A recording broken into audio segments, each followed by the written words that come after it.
சஞ்சு சாம்சனை சிஎஸ்கேயோடையோ இல்லை கேகேஆரோடையோ ட்ரேட் பண்ணலன்னு வச்சுக்கோங்களேன், ஆக்ஷனுக்கு ஸ்ட்ரெயிட்டாக வந்தார்னா எந்த டீமுக்கு ஆடட் அட்வான்டேஜ் இருக்குது, எந்த டீம் வந்து எடுப்பாங்க சஞ்சு சாம்சன்னு கேட்டிங்கன்னா கண்டிப்பாக கேகேஆர் எடுத்துகிட்டு போகிறதுக்கான வாய்ப்புகள் ரொம்ப ரொம்ப அதிகம்னு சொல்லுவேன். எதனால் அப்படின்னு பார்த்தீங்கன்னா, இப்போ என்ன தான் கேகேஆர் வந்து கேஎல் ராகுல் சைட் போயிட்டு கேஎல் ராகுல் வந்து ட்ரேடுக்கு கேட்டாலுமே அந்த ட்ரேடும் நடக்கலைன்னு வச்சுக்கோங்களேன், ஸ்ட்ரெயிட்டாக ஆக்ஷனில் சஞ்சு சாம்சனை எடுக்கலான்ற ஒரு இதில் தான் வந்து வருவாங்க. எதனால் அவங்களால ஈஸியாக எடுக்க முடியும்னு கேட்டிங்கன்னா, வெங்கடேஷ் ஐயர் மாதிரியான பிளேயர் வந்து 20+ crores வந்து வச்சிருக்காரு.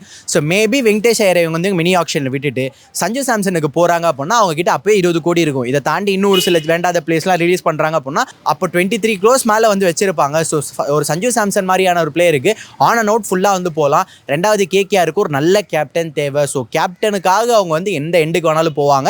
ஸோ சஞ்சு சாம்சன் வந்து எடுக்க முடியும். அதே மாதிரி நீங்கள் சிஎஸ்கேக்கு வந்து சஞ்சு சாம்சன் வேணும் தானே அப்படின்னு கேட்டிங்கன்னா சிஎஸ்கேவும் ட்ரை பண்ணுவாங்க. பட் நம்ம ஆளுங்க எப்பப்பா 20 கோடி மேலாம் போயிருக்காங்க.